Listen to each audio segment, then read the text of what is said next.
Have you ever imagined a dawn broken by hundreds of silent figures, all because of a small secret?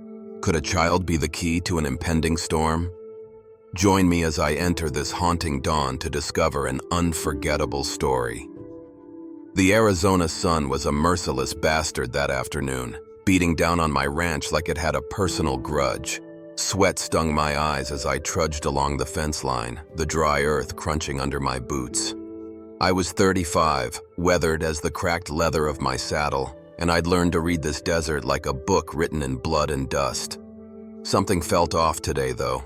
The usual hum of the world, the lowing of my cattle, the whistle of the wind through the scrub was gone, replaced by a quiet so deep it made my skin crawl, like the world was holding its breath, waiting for something to break. Hey, if this story grabs you, hit like and comment, "Yeehaw," to show some love. Don't miss the shocking ending. Keep watching. I was checking the posts near the creek, a shallow trickle of water that barely deserved the name, when I saw him. A boy, maybe 8 years old, crouched behind a boulder like a frightened jackrabbit. His shirt, more a rag than anything else, hung off his skinny frame, torn and filthy. His ribs jutted out sharp as the rocks around him, and his dark eyes, wide and hollow, carried the look of someone who hadn't eaten in days. My heart stopped for a second, then kicked hard in my chest. I'd seen hunger before, hell, I'd felt it, but this was different. This was a child, alone, starving in a land that didn't forgive weakness. I froze, my hand resting on the fence post, not wanting to spook him. He looked Apache, though I wasn't sure yet. His black hair was matted with dirt, and his small body was curled tight, like he was ready to bolt. He was digging in the earth with his fingers, clawing at the hard ground, probably hunting for roots or anything that might fill the ache in his belly. The sight of it twisted something deep inside me, a mix of pity and rage. Who lets a kid get to this point? Who lets a boy, barely old enough to throw a stone, end up like this? I took a slow step forward, keeping my hands open and visible. "Hey there," I said, my voice low, the way I'd talk to a skittish colt. "I ain't gonna hurt you." The boy's head snapped up, his eyes locking on mine.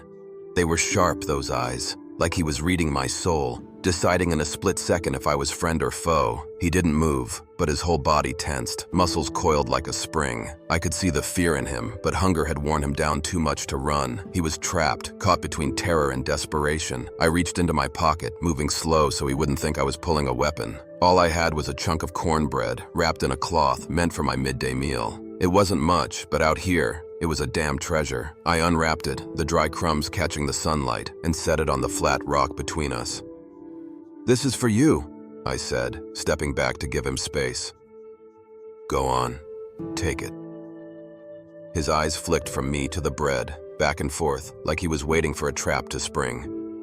I held my breath, my chest tight with something I couldn't name. Finally, he lunged forward, snatching the bread with trembling hands. He tore into it like a wild animal, shoving it into his mouth so fast I thought he'd choke. Crumbs fell to the dirt, and tears, silent, furious tears, carved clean streaks through the grime on his cheeks. I stood there, helpless, watching this boy, this tiny human being, reduced to something primal by hunger. My throat burned, and I had to look away for a second, blinking hard to keep my own eyes dry. "Easy, kid," I said softly, crouching down to his level but keeping my distance. "There's more where that came from." I pointed toward my cabin, a weathered shack sitting 100 yards off, its wood bleached gray by the sun. I gestured to my mouth, then my stomach, trying to bridge the gap between us. "Food. I got more. You want some?"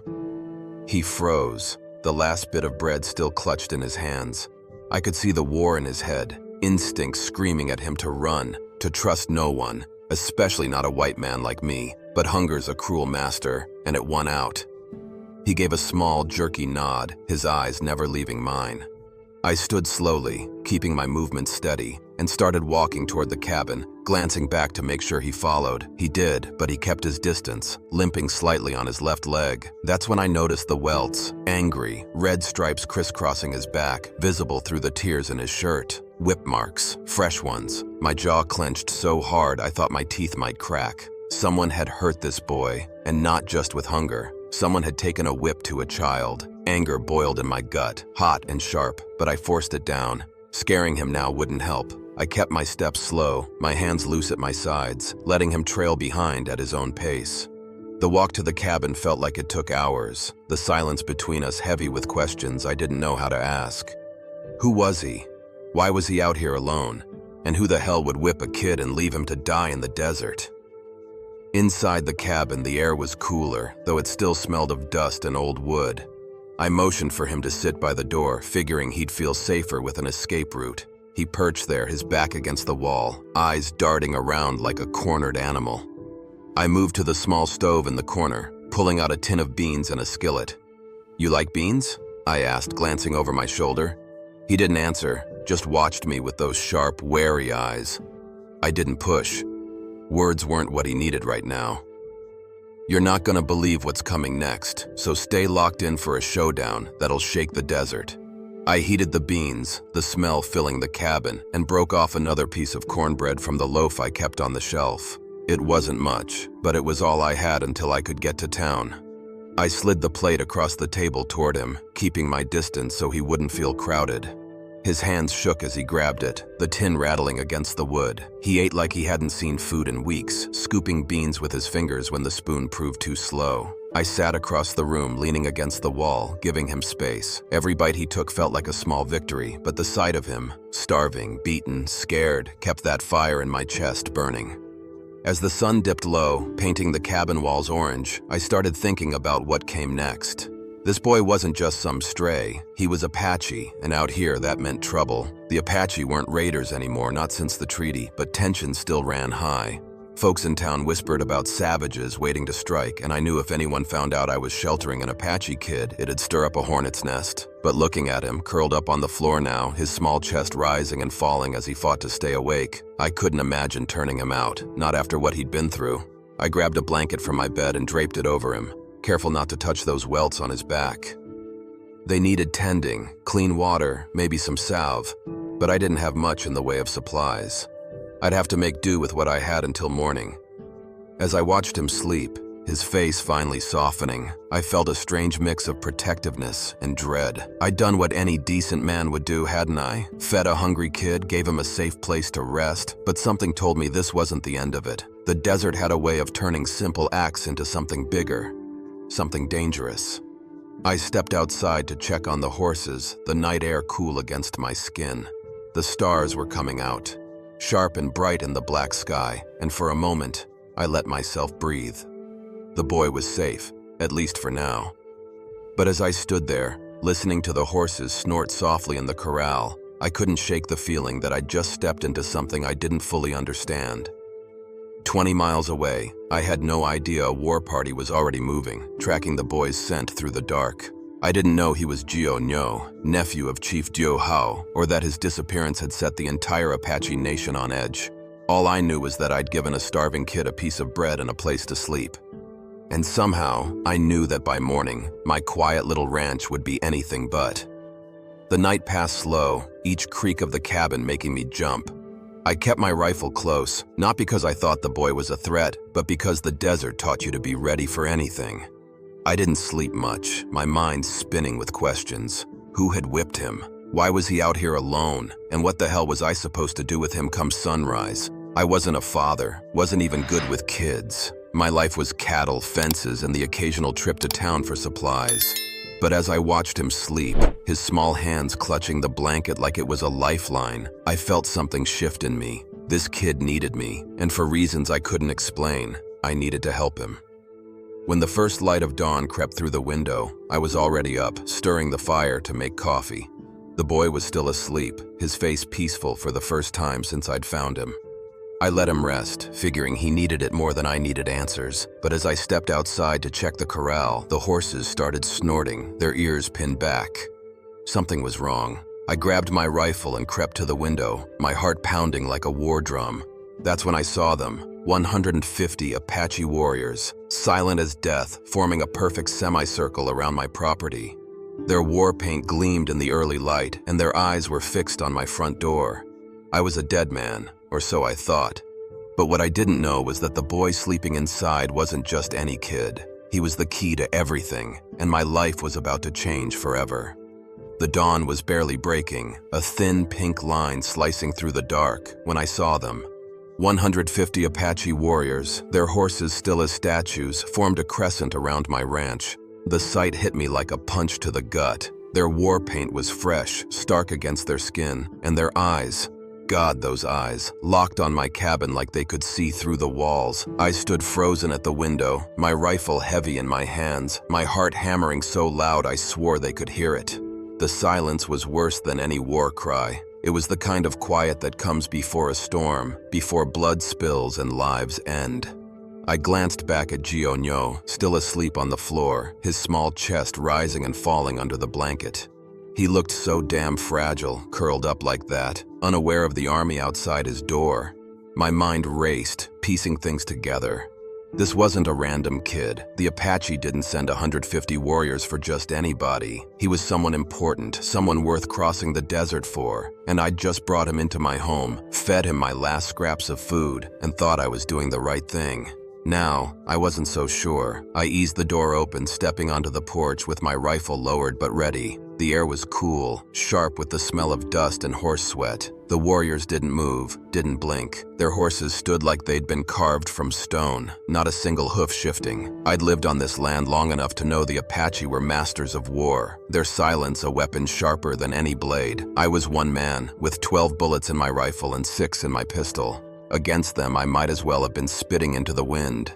Then, one figure broke from the line. He rode forward slowly, his horse's steps deliberate, like he owned the ground beneath him. He was older, his hair streaked with gray, feathers braided into it. Scars crisscrossed his arms, each one a story of battles I could only imagine. Even from a distance, I felt the weight of his presence, like the desert itself bent to his will. This was Chief Du Hao, no question. His eyes met mine, and I swear it was like he saw straight through me, past the cowboy, past the ranch, to the scared kid I used to be. I swallowed hard, my mouth dry as the dirt under my boots.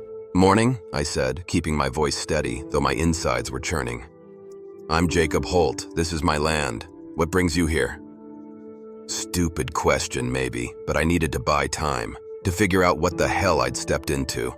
The chief dismounted, his movements smooth and unhurried. He carried a coiled whip in his hand, the leather stained dark, and my stomach twisted when I saw it. Those welts on Gionyo's back, they weren't random. They were from that whip, or one like it. My fingers tightened on my rifle, not because I wanted to use it, but because the thought of someone whipping that boy made my blood boil. "White man," the chief said, his voice low, accented but clear, each word heavy with authority. "You have taken what belongs to the Apache. Return the boy, and you may live to see another day." I felt my jaw clench. Gionyo wasn't a thing to be taken or returned. He was a kid, scared and starving, who'd stumbled onto my land. But I wasn't fool enough to say that out loud, not with 150 warriors ready to turn my ranch into a graveyard. I kept my eyes on the chief, forcing myself to breathe slow. "The boy came to me hungry and hurt," I said. "I gave him food and a place to sleep, that's all. I don't know who he is, but I'm not in the business of hurting kids." The chief's face didn't change, but I caught a flicker in his eyes. Surprise, maybe, or something close to it. He studied me, like he was weighing my words against my soul. Behind me, I heard a soft rustle. Gionyo was awake, crawling to the window, his eyes wide with terror as he saw the warriors. He whispered something in Apache, fast and panicked, and I didn't need to speak the language to know he was scared out of his mind. I turned back to the chief, my voice steady but firm. "He's been whipped, starved, and left to fend for himself. Whatever he did, he's just a kid. You tell me what's going on, and maybe we can sort this out without anybody dying." The chief's gaze hardened, but he didn't reach for his knife. "The boy is Gionyo, my nephew," he said. "He stole sacred corn from our stores, a crime against our people. He ran from his punishment. We have tracked him to your land." Sacred corn. I felt my stomach drop. This wasn't just about a hungry kid stealing food. This was about Apache law, tradition, something bigger than I could wrap my head around. But those welts on Gionyo's back burned in my memory, and I couldn't keep quiet. "Punishment?" I said, my voice sharper than I meant. "You whipped a boy bloody for taking food when he was starving. That's not justice. That's cruelty." The words hung in the air, heavy as smoke. Around us, the warriors shifted, hands moving to weapons, horses snorting. I'd just called out their chief in front of his army, and I knew I was one wrong move from a bloodbath. But the chief didn't signal an attack. He stepped closer, close enough that I could see the lines etched deep in his face, the weight of years and wars. "You know nothing of Apache ways," he said, his voice low but cutting. "Jionyo is no ordinary child. He is marked by the spirits to lead our people. His crime is not just theft, it is a betrayal of our future." My mind reeled. This kid, this scared little boy, was supposed to be their next chief. I glanced back at Jionyo, still crouched by the window, his small frame trembling. He didn't look like a future leader. He looked like a kid who needed someone to protect him. But I saw the truth in the chief's eyes. This wasn't just about a boy. It was about their laws, their survival, their hope for what came next. I took a deep breath, knowing I was walking a tightrope. "Chief Ju Hao," I said, setting my rifle against the porch railing, hands open to show I meant no threat. "I hear you. I respect your ways, even if I don't understand them. But that boy in there, he's terrified. He's hurt. If he's your future, maybe there's a way to teach him without breaking him. Let me keep him for a while, show him another way to be strong. Then you can decide his punishment." The chief stared at me, his eyes searching for deceit. The warriors behind him were a wall of death, waiting for his word. The silence stretched, taut as a bowstring, until he spoke. "You would bargain for an Apache child, white man? What do you know of leadership, of teaching a boy to carry his people's weight?" I felt sweat trickle down my back, but I held his gaze. "I know a scared kid makes a poor leader," I said. "And I know a man who shows mercy when it's earned is stronger than one who only knows how to punish." For a moment, I thought I'd gone too far. The warriors' hands twitched on their weapons, and I braced for the end. But then the chief's face softened, just a fraction, and he nodded. "One moon," he said. "Jio No stays with you. Teach him your ways. Then he returns to face our justice." Relief hit me like a wave, but it was short-lived. The chief's next words froze my blood. "If any harm comes to him, white man, we will return, and we will not come to talk." As the warriors rode off, their hoofbeats fading into the desert, I stood on my porch, my knees weak. Jionyo stepped out beside me, his eyes fixed on the retreating figures. He was still scared, but there was something else in his face now. Hope, maybe, or trust. I didn't know how to care for a kid, let alone one from a world so different from mine. But I knew one thing. I just made a promise I couldn't break. The days with Jionyo settled into a rhythm, strange but steady. He was a quick learner, soaking up English words like a sponge and teaching me Apache tricks for tracking game and reading the sky. I cleaned his wounds, bandaged those ugly welts, and gave him one of my old shirts that hung on him like a tent. He didn't talk much about his past, but I saw the weight he carried, the fear of what waited for him when his month with me ended. Every night he'd stare toward the mountains, his young face etched with worry no kid should have to bear. I tried to keep things light, teaching him how to mend fences, herd cattle, and even cook a decent pot of beans. He'd watch me with those sharp eyes, picking up every move, and sometimes he'd show me how to spot a deer's trail or predict a storm from the way the wind turned. We were different as night and day, but there was a bond growing, fragile but real. I started to see him not just as a kid, but as a person with a fire inside him, a spark that could light up the world if it didn't burn him out first. Then, one night, everything changed. The moon was high, casting silver light across the desert, when I heard the horses. Not Apache horses. Those moved like ghosts, silent and sure. These were loud, clumsy, the kind of noise white men make when they think they're in charge. I grabbed my rifle and moved to the window, my heart pounding. Outside, a dozen torches flickered, forming a ring around my cabin. Men on horseback, armed with rifles and hate, their voices low but angry.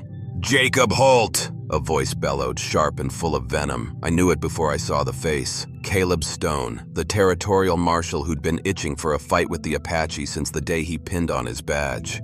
"We know you're hiding that Apache kid. Send him out or we're coming in." Jionyo was awake now, pressed against my side, his small body trembling. I could feel his fear, like it was seeping into my own skin. "Stay low," I whispered, pushing him behind the table. I stepped onto the porch, rifle in hand but pointed at the ground. Caleb sat on his horse, his face twisted with a mix of righteousness and greed. Behind him, his men, farmers, shopkeepers, men I'd seen in town, looked uneasy but ready to follow his lead. Caleb, I said, keeping my voice calm, though my blood was boiling. The boy's under my protection. He's not a threat to anyone. Go home before this gets ugly. Caleb laughed, a harsh, grating sound. Protection? You're harboring a savage, Holt. His people have been raiding our wagons, stealing our supplies. That kid's probably a spy, feeding them our secrets. It was a lie, and we both knew it. The Apache hadn't raided in over a year, not since the treaty. But Caleb didn't care about truth. He wanted war, wanted to be the man who tamed the Apache, no matter how many lives it cost. I saw the fear in his men's eyes, though. Ordinary folks caught up in his hate, not soldiers, but scared men looking for someone to blame. He's a kid, Caleb, I said, my voice rising. 8 years old, starving when I found him. You want to start a war over a boy? You'll have to go through me first. Caleb's face darkened, his hand twitching toward his gun. You've got 1 minute, Holt. Send him out or we burn this place to the ground. I felt Gio tug at my sleeve, his voice a whisper. I go. Stop fighting because of me. His eyes were wide, but there was a bravery there that hit me like a bullet. This kid, barely tall enough to reach my waist, was ready to walk out and face a mob to save me. I knelt down, gripping his shoulders. No way, kid, I said. You're staying right here. But we were trapped. 12 bullets in my rifle, 6 in my pistol, against 20 armed men.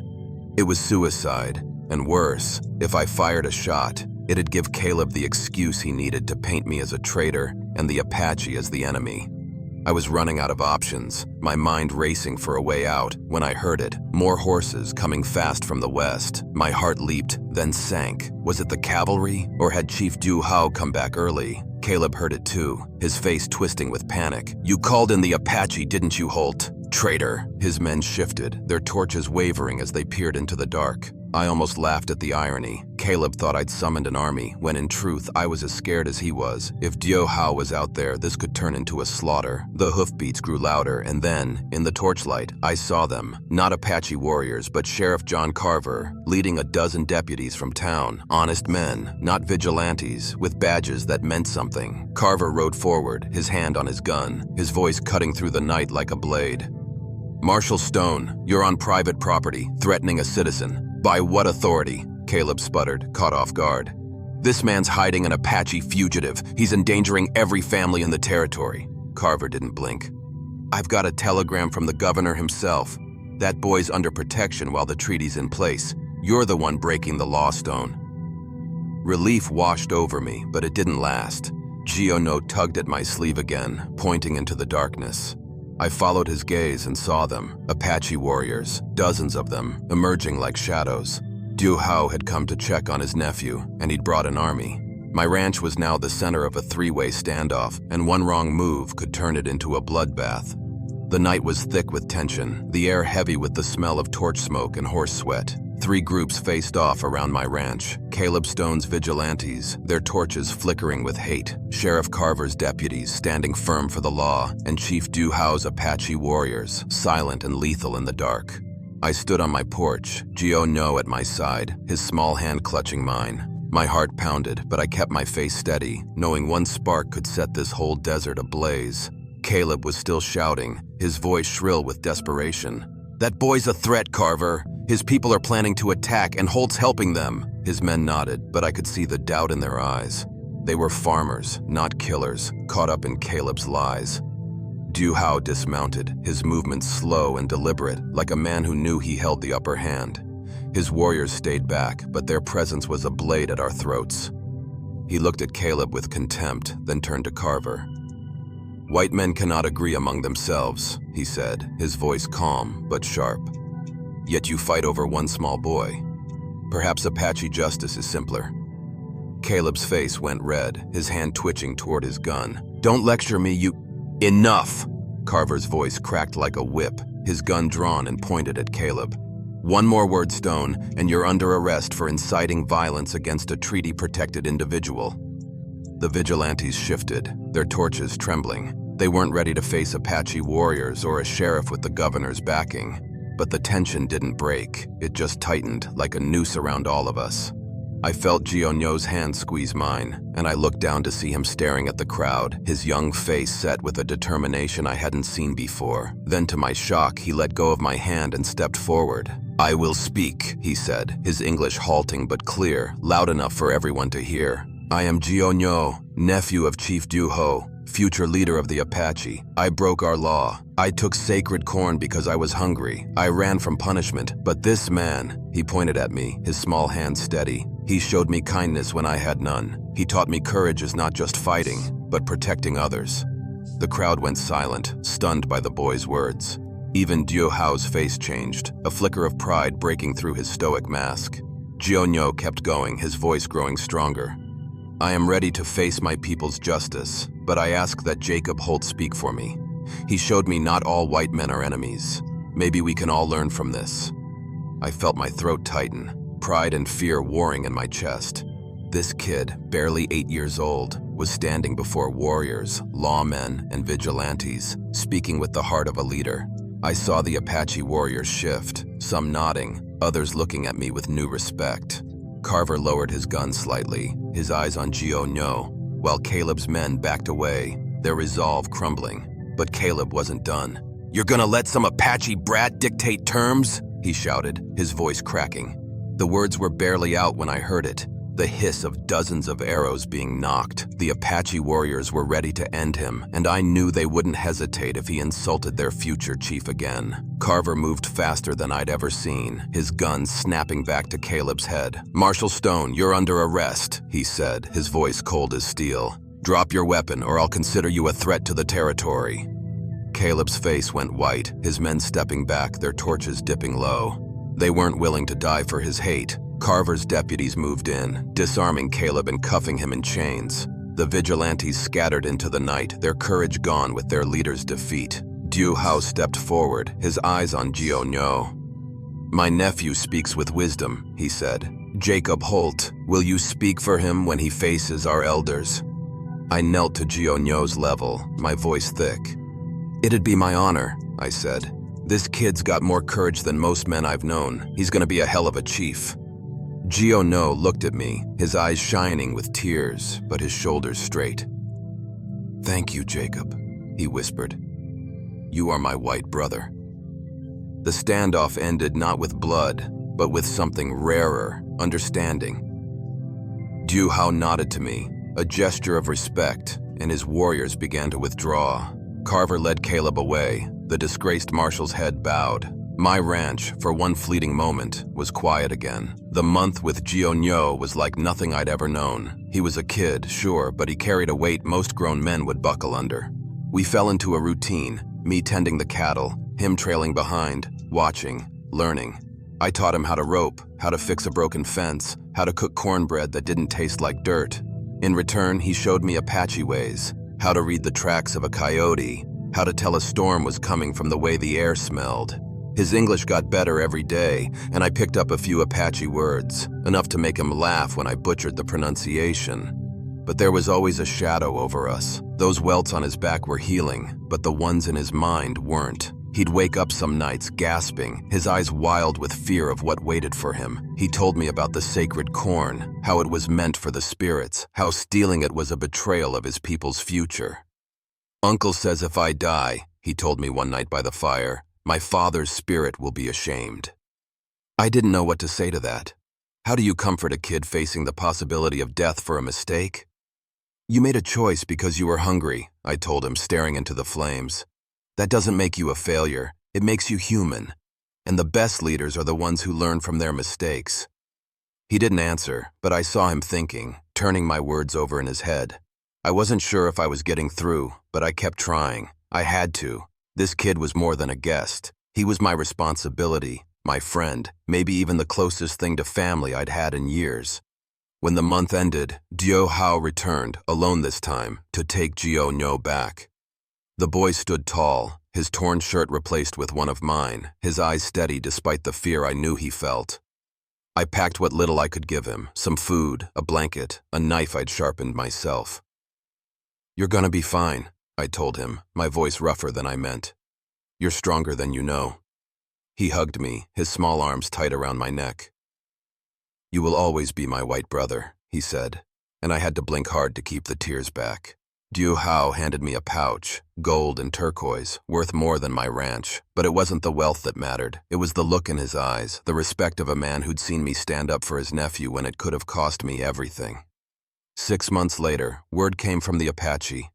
Jiu had faced the elders, and my testimony about his courage, his growth, his heart had swayed them. They forgave him, saw him not as a thief, but as a boy who'd learned what it meant to lead. He was training now, under Jiu Hao's guidance, to be the chief his people needed. My ranch became a meeting ground, a place where Apache and white traders could talk, trade, even laugh together. It wasn't perfect. There were still hard looks, old grudges, but it was something. A start. And on quiet nights, when the desert wind carried the sound of Apache drums, I'd think of Jiu out there somewhere, carrying the lessons we'd both learned. That kindness isn't weakness, and sometimes the greatest battles are won with an open hand, not a closed fist. Wow, what a ride. Drop a comment with your thoughts like this video, and dive into our next epic tale right now.